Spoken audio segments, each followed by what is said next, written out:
आप सभी भाई बहनों का आध्यात्मिक ज्ञानात्मक चैनल की संध्या बेला ज्ञान कक्षा में एक बार फिर स्वागत है। आज की चर्चा का विषय है काले रंग की मजबूत पकड़।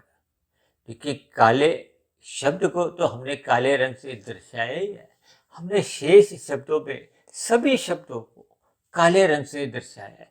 केवल एक शब्द जो मजबूत है उसको हमने सफेद रंग से इसलिए दर्शाया है कि हमें ये जो काले रंग की जो एक विशेष प्रभाव है उससे हम अपनी स्थिति को थोड़ा अवगत करवाएं।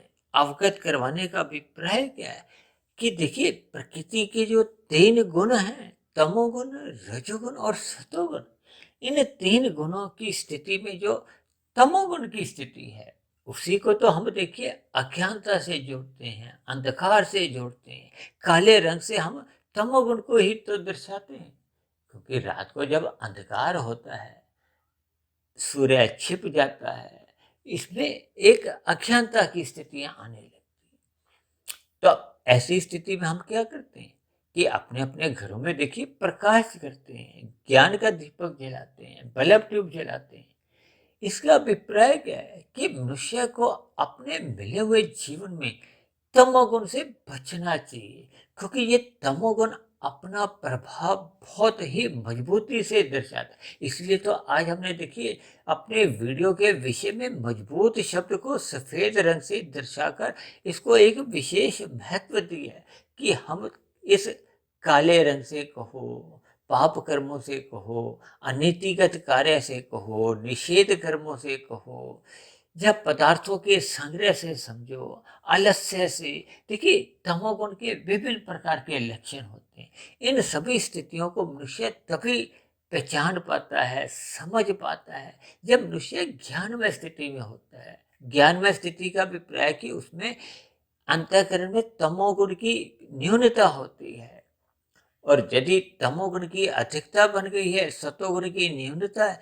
सतोगुण की न्यूनता का अभिप्राय ज्ञान की न्यूनता से लिया जाता है, प्रकाश की न्यूनता से लिया जाता है। देखिए, जब आपके हमारे घरों में एक छोटा बल्ब जल रहा होता है, अक्सर मनुष्य रात को सोते समय एक छोटा बल्ब, जिसको अक्सर बोलचाल में मनुष्य कह देता है ना 0 वाट का, हालांकि वो 0 वाट का बल्ब तो नहीं होता, कुछ हल्का प्रकाश होता है। तो उसमें देखिए हम कुछ पढ़ लिख नहीं पाते, जबकि साधारण स्तर पर भी पढ़ने लिखने के लिए हमें उससे अधिक बड़ा बल्ब जलाना होता है। और कभी कभी तो देखिए, जब हमें आपको ज्वर हो जाता है, बुखार हो जाता है, हम थर्मामीटर में वो जो पारे का तापमान एक निरीक्षण करते हैं कि कितना आपको हमें एक तापमान है, कितना बुखार है। तब ऐसी स्थिति में तो देखिए हम थर्मामीटर को भी एक बल्ब की रोशनी के पास या ट्यूब की रोशनी के पास ले जाते हैं, क्योंकि वो एक बहुत ही सूक्ष्म स्थिति होती है जिसको हमें समझना होता है कि कितना बुखार है। ठीक इसी तरह शास्त्रों में भी देखिए बहुत सूक्ष्म ज्ञान की कड़ियां होती हैं। कर्मफल सिद्धांत को तो बहुत ही एक सूक्ष्म विषय कहा गया है। भगवान श्री कृष्ण ने ही गीता में कहा है कि ये जो कर्म की बारीकियां इतनी सूक्ष्म हैं कि ये अच्छे अच्छे बुद्धिमान मनुष्य भी देखिए चकरा जाते हैं। इन सभी बातों के पीछे एक उद्देश्य छिपा होता है, एक ज्ञान छिपा होता है, एक संदेश छिपा होता है। उसको हम अक्सर चिंतन नहीं करते, अपने जीवन में सत्संग को महत्व नहीं देते, हम सतोगुण को महत्व नहीं देते, सत्संग को महत्व नहीं देते। इसलिए तो हम देखिए ब्रह्म मुहूर्त में आंख बंद करके तमोगुण की गहरी नींद में सोए रहते हैं, जिसके फलस्वरूप आपको में शास्त्रों के जो एक सूक्ष्म ज्ञान की कड़ी है वो समझ नहीं आती। भगवान श्री कृष्ण ने गीता में बार बार इस बात पर जोर देकर कहा है कि इन गुणों की स्थितियों को हमें समझना होगा। ये तमोगुण, रजोगुण और सतोगुण की जो सूक्ष्म स्थितियां हैं, ये जो प्रकृति के जो तीन गुण हैं, ये कैसे कैसे कार्य करते हैं, इन गुणों के महत्व को हमें समझना होगा। किस गुण का हमें कितना संग करना है। देखिए, ऐसा भी नहीं कि हमें तमोगुण का संग करना ही नहीं, क्योंकि प्रकृति में देखिए कोई भी पदार्थ है, तत्व है, वो बिना वजह के नहीं है। यानी मनुष्य को अपने मिले हुए जीवन में तमोगुण का कितना संग करना है, रजोगुण का कितना संग करना है और सतोगुण का कितना संग करने से ही आपका मेरा एक कल्याण होता है, आपका मेरे जीवन सफल होता है, सार्थक होता है। सार्थकता किसमें है कि हम ये जो जन्म मरण का ये जो बंधन है 84 लाख प्रकार की योनियों में, क्योंकि दुख में ही है। देखिए आपके हमारे जीवन में भले ही सुख आते हैं, इस बात से हम इनकार नहीं कर सकते, लेकिन ये सुख देखिए अल्पकालिक होते हैं, आते हैं और चले जाते हैं।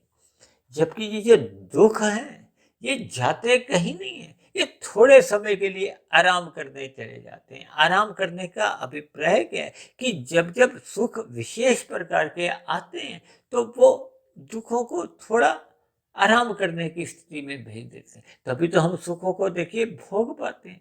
जबकि भगवान श्री कृष्ण ने तो इस जगत को ही दुखालय नाम से संबोधित किया है। यहाँ दुखों की प्रधानता बनी रहती है। शास्त्रों में आता है ना त्रिविधता, जिस पर हमने देखिए बहुत बड़ी एक वीडियो भी तैयार की थी लगभग 2.5-3 वर्ष पहले। तो इन सभी स्थितियों पर हमें ज्ञान पूर्वक चिंतन करना चाहिए कि आपके मेरे स्थूल शरीर जो कि एक साधन रूप में आपको हमें मिला है, क्योंकि स्थूल शरीर के रहते रहते ही हम साधना कर सकते हैं। साधना क्या है कि हम परमात्मा को पाने का एक लक्ष्य की प्राप्ति कर सकते हैं। स्थूल शरीर के रहते रहते यदि हम अपने कारण शरीर जो कि आपके हमारे जीवन का जो एक जन्म मरण का एक कारण है, जब तक कारण मौजूद रहता है ये जन्म मरण के जो आना जाना है ये रुक नहीं सकता। जैसे सिम कार्ड होता है ना मोबाइल में, वो सिम कार्ड बार बार मोबाइलों में बदला जाता है। एक मोबाइल अगर टूट गया तो वही सिम कार्ड फिर दूसरे मोबाइल में हम डाल देते हैं। ये हमें उदाहरण के रूप में केवल समझना है कि ये जो कारण शरीर है, देखिए मृत्यु किसकी होती है, स्थूल शरीर की होती है, क्योंकि ये एक समय सीमा के साथ सांसों के साथ बंधा हुआ है। क्योंकि स्थूल शरीर भी एक यंत्र है और यंत्र कितना भी बड़ा हो अच्छा हो उसकी एक मियाद होती है, समय होता है। देखिए हम कार लेके आते हैं तो कार भी 15-20 साल में कबाड़ में चली जाती है। उसी तरह आपका हमारा स्थूल शरीर भी देखिए कबाड़ में चले जाता है, मृत्यु को प्राप्त हो जाता है। किन्हीं भी शब्दों से आप समझ सकते हैं। इसलिए इसको साधन इसलिए कहा गया है कि स्थूल शरीर के रहते रहते यदि हम अपने कारण शरीर को समाप्त कर लेते हैं या शुद्ध कर लेते हैं, जितने जितने अंश में हम शुद्ध कर लेते हैं तो फिर मनुष्य उस शुद्धिकरण के आधार पे फिर नीचे की जो तामसी जोनियां हैं, तामसी जोनियां का अभिप्राय देखिए दंडमय जोनियों से होता है। किसी को भी देखिए दंड कब दिया जाता है, जब वो एक कानून का पालन नहीं करता। कानून के ये कर्मफल सिद्धांत, देखिए कर्मफल सिद्धांत के अंतर्गत ही शास्त्रों में बताया गया है कि ये करो ये मत करो। जो करने की आज्ञा दी गई है वो है देखिए धर्मानुसार हमें राशि कर्म करने की एक स्वतंत्रता है। यानी कि हम अपने सुख के लिए जब हम अन्य जीवों को दुख नहीं देते तो वो साधारण पुण्य कर्म माने जाते हैं जिनका सुख रूपी फल आता है। और कुछ विशेष प्रकार के देखिए पुण्य कर्म है जो कि सात्विक स्थिति में किए जाते हैं। हम पेड़ पौधों को यदि जल देते हैं, चींटियों को कोई अन्न के दाने देते हैं, कुत्तों को दूध पिला देते हैं, कबूतरों को दाना देते हैं, गाय को ग्रास देते हैं। इसी तरह निर्बल मनुष्यों की अन्न से, वस्त्र से हम विभिन्न प्रकार की शिक्षा के स्तर पर स्कूल चलाते हैं, यानी निर्बल मनुष्यों की हम सहायता करते हैं। इसी तरह हम धर्म के प्रचार में धन लगाते हैं, समय लगाते हैं। तो ये सात्विक पुण्य कर्म विशेष प्रकार के होते हैं जिनको करने मात्र से हमें विशेष प्रकार के फिर सुख मिलते हैं। और यदि हम इन सभी पुण्य कर्मों को निष्काम भाव से करते हैं तो फिर आपको मैं इन किए गए कर्मों का देखिए एक पदार्थ रूपी या प्रकृति के सुखों का एक फल नहीं मिलता। फिर हमें ज्ञान की स्थितियां बनती हैं, परमात्मा से प्रीति होने लगती है, क्योंकि निष्काम कर्म करने का अभिप्राय ही है कि अब हमें प्रकृति के विषय भोगों में कोई रुचि नहीं है। निष्काम भाव से उसी को तो कर्म जो कहा गया। कर्म तो हो रहा है लेकिन फल की इच्छा से नहीं। अब कर्म योग हो गया है। योग किससे? आत्मा परमात्मा की ओर से मुख होती है। लेकिन आज हमारा देखिए विषय क्या है काले रंग की मजबूत पकड़। इसका अभिप्राय क्या है कि ये जो आपके हमारे जीवन में ये जो पाप कर्म सहज ही होने लगते हैं, इसके पीछे का कारण आपके हमारे 5 भोग्य विषय होते हैं, जो कि रजोगुण के आकर्षणों के कारण होते हैं। क्योंकि मनुष्य पाप कर्म तभी करता है जब उसके विषय भोगों में एक विशेष प्रकार की एक व्यसन रूपी आदत पड़ जाती है। वो उनका गुलाम होने लगता है। उन विषय भोगों को भोगे बिना वो रह नहीं पाता। अब उसके लिए वो आवश्यक पुरुषार्थ तो करता नहीं। तब ऐसी स्थिति में वो मनुष्य अन्य मनुष्यों के साथ छल कपट ठगी हेरा फेरी करता है। अब ये जो हम पशु पक्षियों का वध करते हुए अपने आहार में मांसाहार का सेवन लेने लगते हैं, ये भी देखिए निषेध कर्म। ये सभी निषेध कर्म कहो, पाप कर्म कहो या काला रंग कहो, ये सब एक ही बात है। देखिए, जब जब आपके हमारे जीवन में पाप कर्मों का कर्माशय बढ़ने लगे तो उसकी पकड़ मजबूत का अभिप्राय क्या है? ये जो नीचे की 80 लाख प्रकार की जोनियां हैं, ये भी कभी ना कभी आपके हमारे समान देखिए मनुष्य योनि में थे। इन्होंने भी देखिए काले रंग को, पाप कर्मों को अधिक महत्व दिया था। कि काला रंग कहो, कुसंग को, सब एक ही बात है। क्योंकि कुसंग होने से ही मनुष्य देखिए पाप कर्मों में लिप्त होने लगता है। और यदि मनुष्य सत्संग करता है, ज्ञान में स्थिति में रहता है, सतोगुण की स्थिति मजबूत बना लेता है, जो कि अक्सर देखिए धीरे धीरे बनती है। पहले दिन किए गए सत्संग से आपके हमारे पाप कर्म छूटते नहीं है। दूसरे, तीसरे, चौथे, इसका अभिप्राय क्या है कि देखिए हम अपने घरों में भी जब किसी दीवार पे कोई रंगाई पुताई का काम करते हैं, तो काला रंग करते ही वो अपनी मजबूत प्रथम क्षण से ही बना देता है। यानी कि कुसंग अपना प्रभाव तुरंत दिखाता है। आप अपने जीवन में भी देखो ना, कभी कभी हम कुछ जाने जाने में कुछ ऐसा कुसंग कर बैठते हैं जिसका प्रभाव देखिए महीनों तक, सालों तक, पूरे जन्म तक भी पड़ा रहता है। इसका अभिप्राय क्या है कि कुसंग का प्रभाव छूटता नहीं है। अब सत्संग का प्रभाव उतनी जल्दी पड़ता नहीं, क्योंकि वो सफेद रंग है। उसका प्रभाव देखिए धीरे धीरे पड़ता है। इसके पीछे का जो एक छिपा हुआ संदेश है वो यही है कि हमें आरंभ से ही पाप कर्मों से बचना होगा, कुसंग से बचना होगा। देखिए, मैं तो अक्सर अपनी चर्चाओं में ये रजोगुण को भी देखिए अप्रत्यक्ष रूप से कुसंग का ही नाम देता हूँ। वो इसलिए क्योंकि ये रजोगुणी विषय भोग भी देर सवेर आपको मैं तमोगुण में गिरा देती। ये राशि विषय भोग आपका हमारा देखिए सतोगुण में नहीं ले जाते। ये सतोगुण में तभी ले जाते हैं जब हम शास्त्रों में जो एक कर्मकांड बताए गए हैं उनको हम ज्ञान पूर्वक करते हैं। और यदि मनुष्य देखिए उन बताए गए, रचे गए कर्मकांडों को भी लोभ से या भय से करता है, तब ऐसी स्थिति में उसके मन में, कारण शरीर में, स्वभाव में, संस्कारों में कोई विशेष परिवर्तन आता नहीं। अभी थोड़े दिन पहले देखिए दशहरे का पर्व गया है।